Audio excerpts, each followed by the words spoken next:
With dawn barely breaking, armed officers stormed a Bronx apartment packed with stacks of cash, incriminating ledgers, and illegal substances, a clear picture of Rivera's vast operation. And it was a chilly November morning in 1989. On this day, New York City witnessed the dramatic fall of one of its most elusive and powerful narcotic trafficking lords. George Rivera, the mastermind behind a sprawling illicit substance empire, had ruled the streets with cunning and ruthless control. But that reign ended as law enforcement launched a carefully planned operation to dismantle his network. This story dives deep into how Rivera rose to dominate the illicit substance trade, evading capture for years, and the ultimate takedown that shattered his empire. It's a tale of power, wealth, and a downfall that shook the city.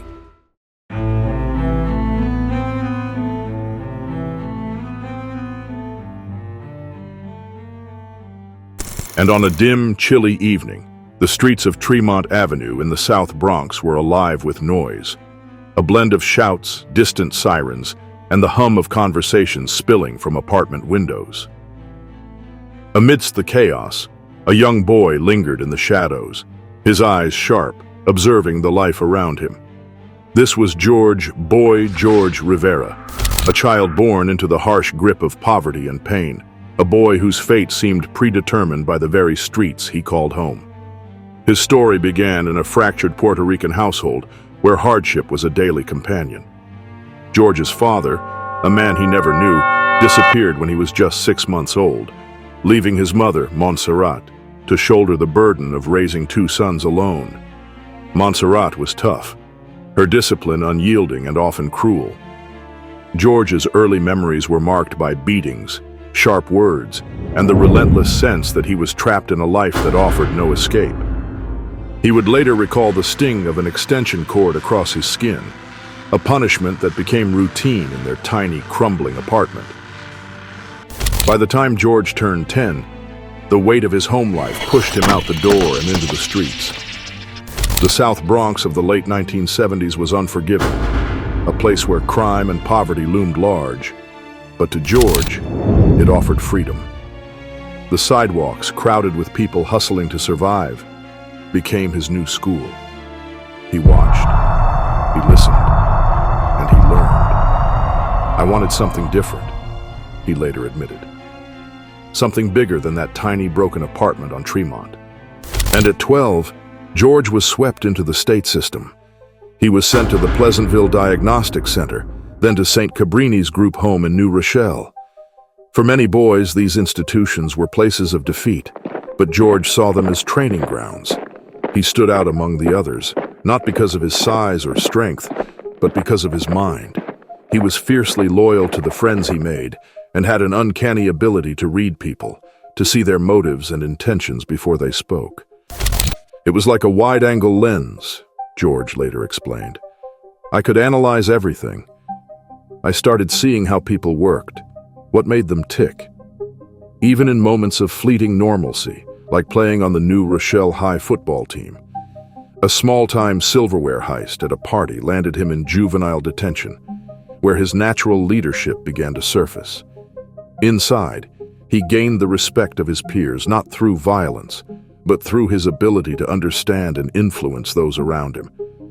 When George returned to the streets, he was no longer a boy running from his circumstances. He was sharper, harder, and determined to build something of his own.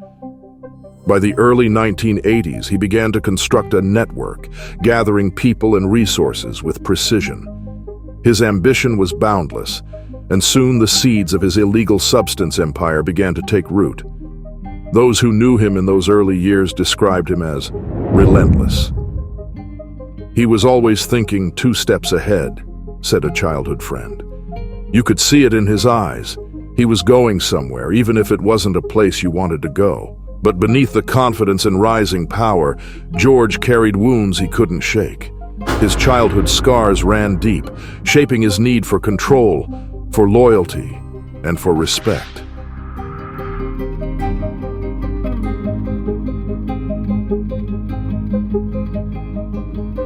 At the South Bronx, when whispers of a rising force began to ripple through the streets, at the heart of these murmurs was George.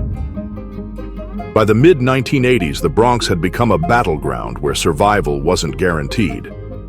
But for George, it was a stage. Those who knew him back then say he was different, not just because of his ambition, but because of how he carried himself. Even as a kid, you could see he was always thinking, always planning, said an old neighborhood acquaintance, his voice steady but tinged with awe. He wasn't loud about it, but you knew he was watching everything, learning what made people tick. George's brilliance was his ability to see opportunity where others saw walls. By 19, he wasn't just surviving. He was thriving, building an empire that operated with clockwork precision. His products weren't just commodities. They were brands. Names like Obsession and Sledgehammer became synonymous with quality, flooding the streets with a consistency that no rival could match. He knew branding before anyone even talked about branding, another associate remarked in a rare interview. His stuff didn't just sell, it sold itself.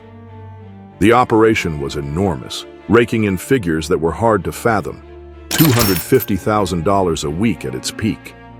George didn't just command a business, he commanded loyalty. His organization was run with a balance of rewards and fear, a duality that cemented his grip. Workers were paid well, often receiving bonuses, gifts, and even trips. He treated people like family, one former associate admitted, but you also didn't cross him. Ever. The image of Boy George, though, was what truly set him apart. He wasn't content to just be successful, he wanted the world to see it. His fleet of exotic cars was legendary. Ferraris, Lamborghinis, Porsches, each equipped with modifications that felt more like something from a spy movie than real life. Hidden compartments, strobe lights, secret features. His cars were an extension of his persona, flashy, untouchable, and always a step ahead. He didn't just live in the spotlight, he thrived in it. Parties thrown at his homes became the stuff of legend, attended by those who would never openly admit their presence. The stories you hear? Most of them are true, said a guest who attended one such gathering. It wasn't just a party. It was a spectacle. People left with memories they'd never forget and secrets they'd never share. But beneath the glitter and the gold was a man who never stopped calculating. Every decision was weighed, every move anticipated. His organization was a machine, running 24/7 under his meticulous direction. Distribution points were managed like clockwork, employees operated under strict codes, and George himself was always a beeper code away. Even his closest allies knew there was no room for error. Yet even as he ascended higher than anyone could have imagined, the cracks in the empire began to show. The South Bronx, a place that had once been his proving ground, now bore witness to his dominance. Every street corner whispered his name. But those whispers began to grow louder, drawing attention from places George couldn't control. He was too big, said an anonymous source from law enforcement. Too loud. We couldn't ignore him anymore.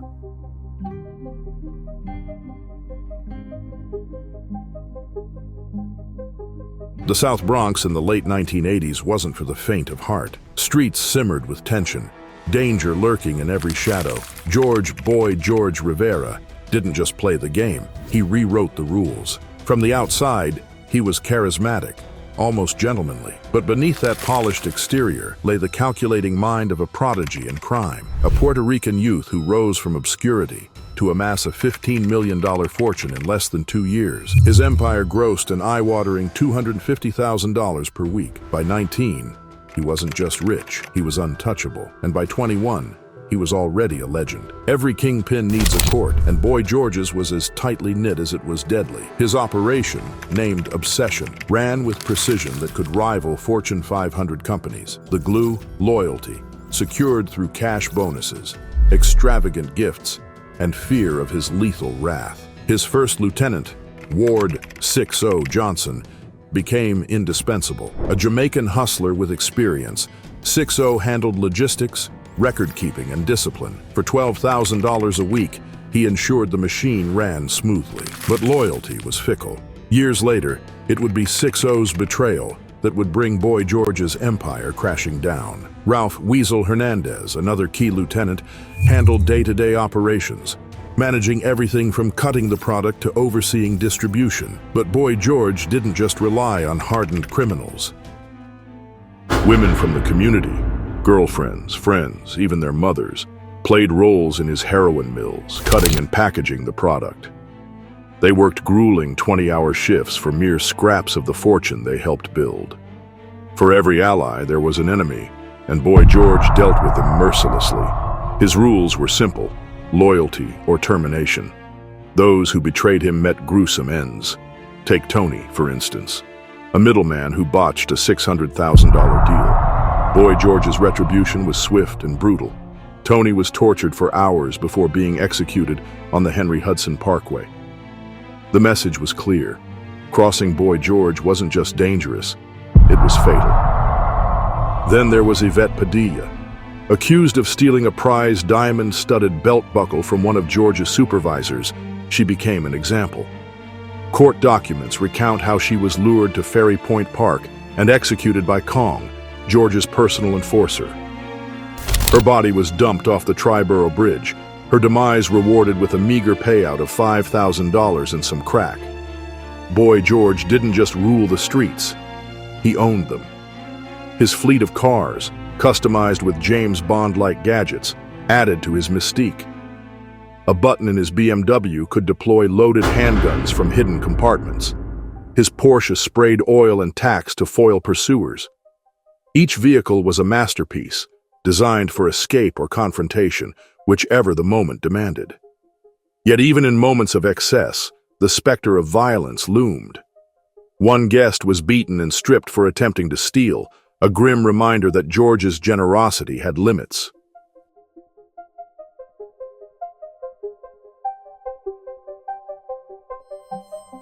Faint hum of car engines filled the cold December air on Tremont Avenue, mingling with the faint rhythm of music spilling from a nearby nightclub. It was 1988, and at the center of it all stood George Rivera. His legend wasn't built in boardrooms or on Wall Street, but in the gritty streets where desperation collided with ambition, and rules were bent until they shattered. Man, he didn't just live. He owned everything he touched, said Carlos Sanchez, a former associate turned restaurant owner, during a local television interview years later. It wasn't just about the money for George. It was about being unforgettable. And unforgettable he was.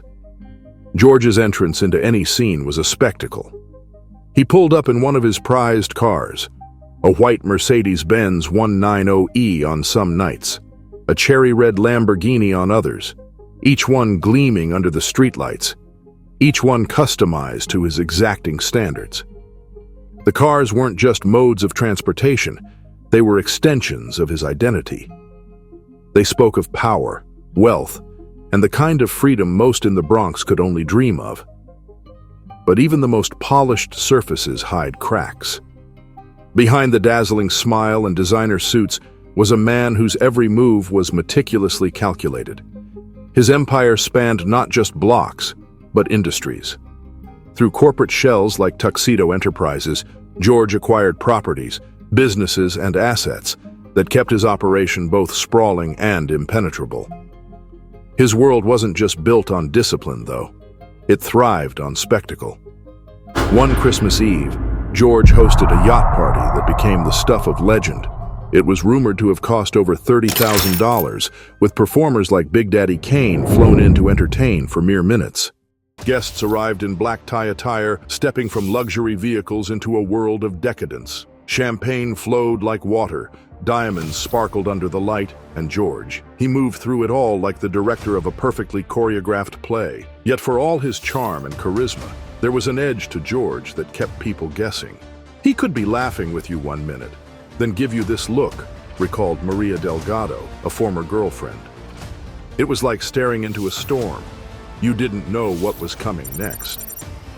Maria wasn't the only one to feel the pull of George's magnetic yet dangerous presence. His inner circle was carefully curated, filled with individuals who reflected his lifestyle and ambition. His girlfriends wore his name tattooed on their skin, draped in designer gowns and jewels that glittered under the city lights. They were symbols of his success, much like his fleet of cars or his sprawling properties. But beneath the glamour lay a darker truth. George's world operated on a knife's edge, balancing opulence with an undercurrent of peril. People thought they knew him, Carlos said in the same interview. But George, he was a chameleon. He could be your best friend or your worst enemy, depending on what the situation called for. The South Bronx may have been his stage, but George played the role of a lifetime, one that would eventually come crashing down. Yet even as his empire grew and the risks multiplied, Boy George seemed untouchable, a man whose story was as much a warning as it was a witness to the heights ambition could reach. And as the cold December nights stretched on, George Rivera's legend burned brighter, casting long, dark shadows over the streets that had birthed his empire. Those who watched from the sidelines couldn't help but wonder, how long could a man like Boy George dance so close to the edge?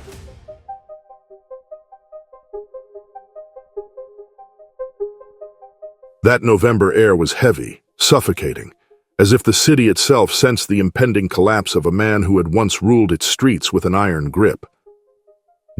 Boy George Rivera had no idea that this night, November 21st, 1989, would mark the end of his empire, an empire built on ambition, ruthlessness, and the kind of charisma that could both charm and intimidate. The South Bronx kingpin, whose name had become a legend, was about to face the full weight of the justice system he had eluded for so long. The raid was precise, almost surgical. Months of relentless investigation, wiretaps, surveillance, and the quiet whispers of betrayal had brought George's empire to its knees. The DEA, NYPD, and federal task forces had spent months unraveling the complex web he had spun. Now they moved in like shadows, converging on their prey. George had always been 2 steps ahead, but tonight, his luck ran out. As George left his apartment, the streetlights flickered, their glow catching on the gold Rolex strapped to his wrist. He walked with his usual confidence, unaware that every step was being monitored. Behind tinted windows and in unmarked cars, agents watched him, their radios crackling with orders. When they finally closed in, George had no time to react. His fleet of luxury cars, his pride, his armor, were parked just out of reach. Later, he would lament bitterly, "If I had made it to one of my cars, I wouldn't be here." But the cars, with their hidden compartments and Bond-like gadgets, could not save him this time. The arrest was swift and efficient.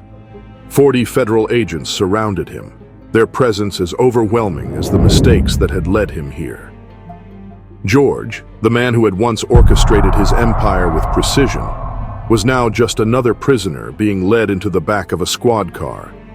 His reign had ended in silence, punctuated only by the sound of handcuffs clicking into place. To those who worked for him, George was a figure larger than life. He demanded perfection and rewarded loyalty with lavish gifts, gold chains, diamond-studded belt buckles, and $50,000 bonuses. But for every ounce of generosity, there was an equal measure of fear. He didn't tolerate mistakes, recalled a former associate in a 1994 interview. "You got one chance with George. That was it." Yet for all his brilliance, George's greatest flaw was his ego. The same extravagance that cemented his legend also drew unwanted attention.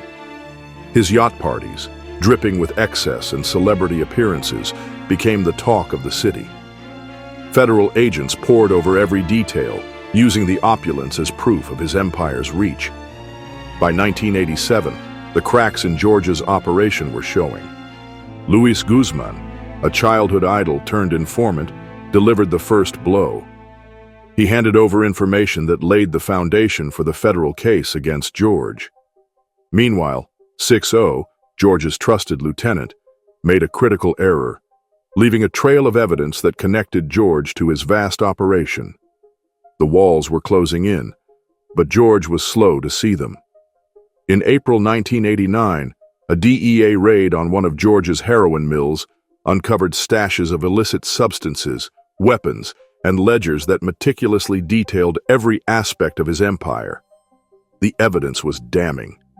Still, George tried to adapt, moving his operations to upscale hotels and shifting his methods.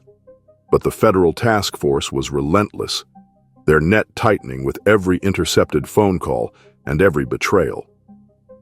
On the night of his arrest, George received a call from 6-0. The tone was urgent, desperate. Bad news, 6-0 told him. When you come out, bring some money to break out. Unaware that the call was being recorded, George made his final moves. By the time he stepped into the cold November air, it was too late. In the days that followed, his empire crumbled. 33 of his workers were arrested, their faces splashed across newspapers. Photos from George's infamous yacht parties, once symbols of success, were now evidence in courtrooms. In one chilling moment, as George sat in the back of a police car, an agent pointed to a sapling in Central Park. "See that plant?" the agent said. "It'll be a tree by the time you get out." For George, it was a sobering reminder of what lay ahead. It began with a dream, a fierce, unrelenting hunger to escape the desperation of the Bronx and rise above the circumstances of his birth. Boy George Rivera wasn't born into greatness. He clawed his way toward it, brick by brick, in a world where power was seized with bare hands and bloodied knuckles. His empire would become legendary, a myth whispered in the shadows of the South Bronx and echoed in the halls of federal courtrooms. But with every rise comes a fall. And for Boy George, the fall was as brutal as his ascent, and on a damp, gray morning in the Bronx, Rivera's kingdom was already teetering on the edge. His name rang out across the borough, not as a warning, but as an evidence to the heights a man could reach if he had the vision and the ruthlessness. By the late 1980s, his illicit substance empire operated with the precision of a fortune company. In 1991, it all came crashing down. Rivera was arrested and dragged into the spotlight he'd always craved, but this time it wasn't the streets watching. It was the entire country. His trial was a spectacle. Prosecutors laid bare the extent of his operation, parading photos of his yacht parties and diagrams of his narcotic mills as evidence of his audacious empire. Witnesses came forward, some reluctantly, others eager to bring down the man who had ruled over their lives. When the verdict came, Rivera didn't flinch. Life in prison, no parole, and plus 5 years of supervised release was his sentence. Those who knew him say the man who entered prison was a shadow of the kingpin they'd followed. The weight of his decisions, of lives destroyed and trust betrayed, sat heavy on his shoulders. In one chilling courtroom moment, a prosecutor spoke of Rivera's legacy. "You wanted the world to know your name," he said. "Now it does, but not the way you imagined. Today, Boy George is a man who once commanded armies of dealers, drove fleets of luxury cars, and threw parties with celebrities, but now confined to a small cell.